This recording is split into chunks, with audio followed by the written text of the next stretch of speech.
Can you just tell me about your journey so far? How did you reach this position? Because it is something very enviable. Most people can only dream about that position. You don't get to these positions by dreaming about it. I never dreamt that I would be the president of Rotary. I joined Rotary because a friend of mine, Chitranjan Chaudhary, he asked me to join Rotary. Both my parents were Lion members. So I had seen some service activities. But I was young, I was only 25 at that time. So I wanted to make friends. So I joined Rotary. A friend invited me. I made a lot of friends. And then over a period of time, I got very active into the service part of it. And I liked the service part, helping other people, finding a problem, solutions, creating solutions for that. So I got more involved. So I became the president of the club. Beyond the club, they asked me to do various things. And as a volunteer, I believe that I have no right to say no to anything that I'm asked to do. So I never said no to anything that I was asked to. Soon enough, I became the district governor. Beyond the district governor, when they see that somebody is dedicated, wanting to do some work, they give me more responsibilities. I was asked if I would like to become the director, and I put in my name. I got elected. Each of these positions, I see them as a greater opportunity of service. When I was the governor, my horizon was up to Bengal. When I became the director, my horizon became much broader, up to nearly South Asia. Now I'm the president, the horizon has become the world itself. So to me, each of these positions, they are positions of greater service to mankind. So how many years total, Rotary years you have now? How many years? 37 years. 37 years. Well, that is great. And I understand that Rotary International has some 1.3 million members worldwide? 1.4 million members, of which 1.2 million are Rotarians and 200,000 are the youth wing, the Rotaractors. Rotaractors, okay. And how many clubs across the world? Across the world, about 36,000 clubs. 36,000, okay. So do you get a time to visit all these countries at least once? No, no president gets a chance because we are in 200 countries. 200 countries, okay. Which is huge, 200 countries and geographical areas. How many you can manage in one? I am traveling extensively despite COVID. I'm trying to zigzag and dodge wherever COVID is. I'm trying to go there later, etc. Yet at the end of the year, probably I'll be able to go to about 40 to 50 countries maximum. Normally, you would be given a chance to meet the heads of states of the visiting countries. But did you have a chance to interact with any of the leaders, UAE leadership? Oh yeah, every country that I've been, nearly every country I've met either the president of the country or the prime minister of the country. It's important. They need to know what Rotary is doing. After all, we are the oldest service organization and we are among the largest service organizations. We have 117 years of history, footprint in more than 200 countries. They are aware about the good work that Rotary does.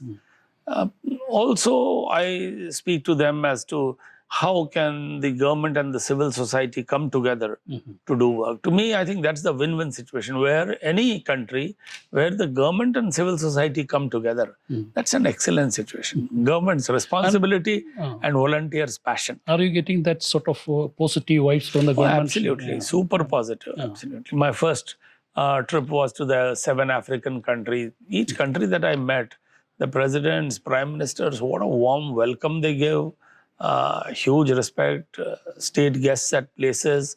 The discussions carried on, and I too have committed various things that we will do. For example, when I met the president of Kenya, I offered that we will set up eye hospitals there. When I met the Ugandan president, my gift to the Ugandan president was that they can send us 100 children and we'll do free heart surgeries for them in India. Same for Kenya, same for Cote d'Ivoire, Ghana, Ethiopia, each of these places. And then the pandemic was there. the second wave of the pandemic, so the children couldn't come. But now the children have started coming from Africa, and we are doing surgeries for them. So anything that I've committed to them, we will keep each and every promise. We will set up eye hospitals also there. We'll set up blood banks, dialysis centers, heart surgeries. So. See, Rotary started this polio eradication that drive way back in 1979. 79. Not 79, 84 actually.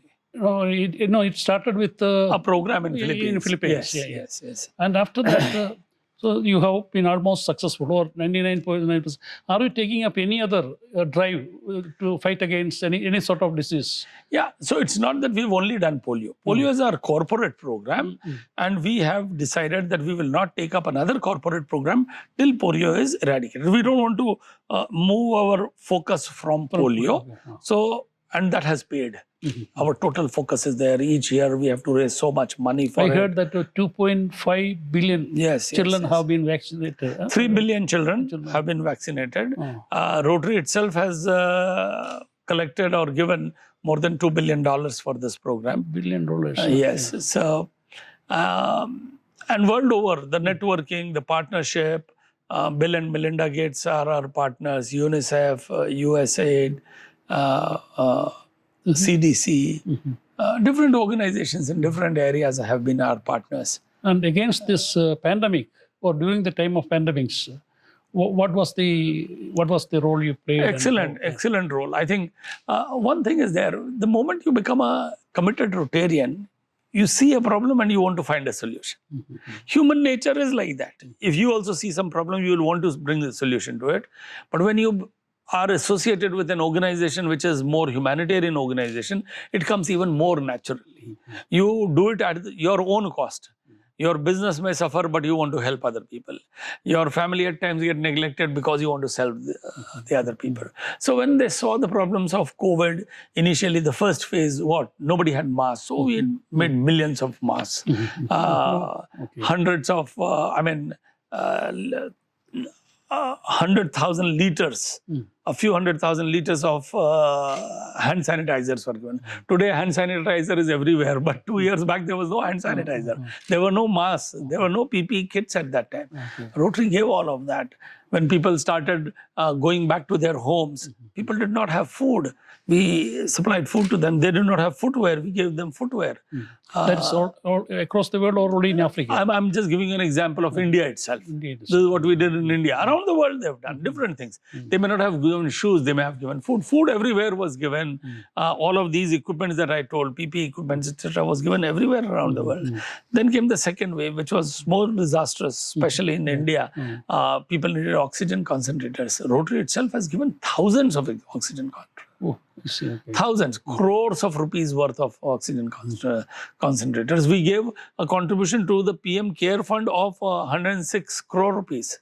Really? Okay. Yes. Of which 105 crore we sent, and 1.11 crore check I presented to the Prime Minister myself when I met him. So, and then people have done anything and everything that they could. Even vaccination. Government in Tamil Nadu, for example, they invited Rotary to see that the cold chain can be maintained for the vaccinations. And transportation of the vaccination, can it be done by Rotary? So Rotary has done that. Rotary has set up thousands of booths across India. Hospitals. In Erode, I'll give you an example. In Erode, the Rotarians built a hospital, 401 bedded hospital, 70,000 square feet, totally ready in 45 days. Can you believe? Ground plus 4-storied building. 70,000 square feet, 45 days, totally ready with elevators, bed sheets, everything ready. I went to inaugurate that. I was amazed at this. So for all this need huge funding. Have you ever come across a situation where you are lacking in funds or resources? Never. That's because I strongly believe in what Gandhi said. Gandhiji said, find the goal and the means will follow. Okay. It always has. If the cause is good, people across the world want to help. An ordinary person wants to help but does not know how to. We are the how-to people. We know how to help. You can channelize your funds. So whenever funds are required, I'll give you an example. Polio eradication in 1988. we wanted to raise $120 million. We raised $240 million in just 1 year. Oh. So, money, I don't think has been. That was never been a concern. I mean, okay. Never. Is it because, people or hardcore, there are a lot of hardcore Rotarians who are very passionate about Rotary as a concept and then service? See, because I think, most of these people, when they hear about Rotary or with the name Rotary, they announce or pronounce it with such a sort of pride and thing. Not that, they are all service oriented, but they think that they belong to such a very Nice organization, a prestigious organization. And, the prestige has not come because it's an elitist organization. No, it's not. There was a time when people were less so, the idea was to get leaders. When the leaders came together, it was seen probably as a bit of elitist. No more. Here, anybody who wishes to serve, who wishes to give his time, energy, resources, his or her, they are more than welcome to Rotary. And when they see the good work happening, they start taking pride in it. That's the sense of pride. So now, we are left with two choices, either a Lion or a Rotarian. And how do you make a comparison? Both are excellent. Okay. I never want to make a comparison. I'll give you an example. My own family, my parents were from Lions, I am from Rotary. I don't want to compare this or that. Both are doing amazing work. And both, very recently on 1st January itself, I met the presidents of the 3 other large organizations which are based out of US. The Lions president, Mr. Douglas Alexander. I met Patsy Garner, who's of Optimus, and Mr. Peter Mancuso, who's of the Kawanis. Okay. And myself. We 4 met and we discussed what is it that we can do together. So we've already, this year, this Rotary year in October, we had a week where all organizations came together to serve. Now this will become bigger and bigger. More things will probably come together. So I don't want that there should be any comparison. If there is a competition at a grassroots level, I will welcome that, because that will help the consumer, which is the person who needs service. That's sort of, yes. So more people get served. For that competition, I am accepted. Yeah, that is good. That in a way, that sort of competition, so that the community will benefit. Yes. Without all that. So let them compete with each other. Let them put up more hospitals. Let them educate more children. Let them do more eye surgeries. Let them empower more girls in this world. Definitely. But do you ever any set a target or sort of your wish or your dream of how Rotary can grow up in the next 5 years? Do you have any such thoughts? So the first thing is we want to eradicate polio. There's no second thought about it, and we are nearly there. We will keep working for eradication. That itself is going to take 5-6 years, because even after the last case has happened, it takes 3 years for WHO to certify that yes, it is. They are our partners, and it takes them 3 years. So we'll have to wait till then. And this is our corporate program. The other programs are just equally big. In fact, we spend a huge amount of time. My club spends 95% of the time on other projects than polio. Most clubs, like that is water, sanitation. Water, sanitation, education. In India, for example, we have committed ourselves that by the year 2027, we will make India totally literate. No, that's by 2027. That's a huge challenge. There are 20 crore, which is 200 million adult illiterate in India, and till they become literate, India cannot become totally illiterate as far as numbers is concerned. Yes. So we've committed. I've spoken to the Prime Minister, to the President of India, to the ministers, the Education Minister, that yes, we are committed. And we want the whole of India to make it a revolution, to a movement where we all come together, each one teach one at least. Let's find one adult who's illiterate and make that person literate. Rotary in UAE is very young. And 20 years. 20 years. Today we are celebrating 20 years. 2003 we started as a Dubai single club.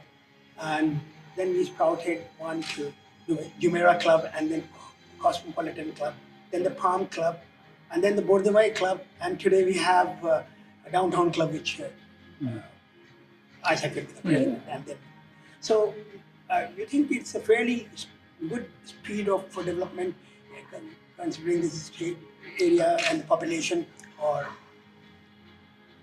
There was an ad campaign of a cola company said Dil Mange More. So Dil Mange More. I would want more Rotary clubs here. The progress is good, but it can be better. Why not? we have now in this district of 9 countries, today we have 89 clubs and 2,024 members. So you think it's It's good. I'm not saying it's not good. But there's a calculation I always say, the density of Rotarians in the population. I'll give you an example. I live in Calcutta. Calcutta's population will be 15 million. So 0.001%, there should be 15,000 Rotarians. For 10,000, one Rotarian. But we are only 2,000 Rotarians. Only in Calcutta. Okay. So in Calcutta, theoretically, we should be 7 times bigger. Same calculation, if you do here, you will find your percentage is going to be better because you're not so densely populated as India is. But still there is scope. Yeah, there's scope, Tell me something. You have in UAE, you would have what? About 250 Rotarians? yes, 220. 220? In Dubai, can you not find another 200 good people to become Rotarians? Certainly. So that's the answer. I'm carrying excellent impression of the Expo. It's a very nicely done Expo. But of course, nothing less was expected of Dubai. Oh, okay. Yeah. Dubai means excellence. Excellent. From your side, after you became president, did you increase the scope or? Oh, yes, absolutely. I keep telling 2 things. One is empowering girls is a major focus and it has resonated around the world. Wherever I have gone, people are doing so much for empowering girls. Their menstrual hygiene management programs, their skill development program, self-defense program, programs for ensuring that they do not drop out of school, so creating toilets for them. There are so many things which are being done for empowering girls. So that is one legacy I think we will be able to leave from this year. It is so much resonated with the Rotarians, it is going to be carried on the next year also. I see, okay. And who knows, maybe the next year also. Then it will become a program which is carried on. That is one. Membership growth, that was our internal growth. I wanted to give it a fillip. For last many years, our membership was going down. This year, it is going up. So that's a major turn that I had to give. So these were the 2 major things that we would be able to leave.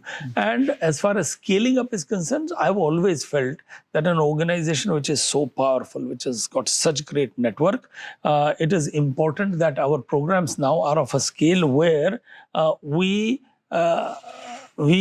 take a part in the nation building process. Okay. Yeah. So, for example, in India, as I said, we are wanting to make India totally literate. So that's a nation building process. I've committed to the Jal Shakti Minister, Mr. Gajendra Shekhar, that in certain areas, Rotary will do 10% of the work of the government of India.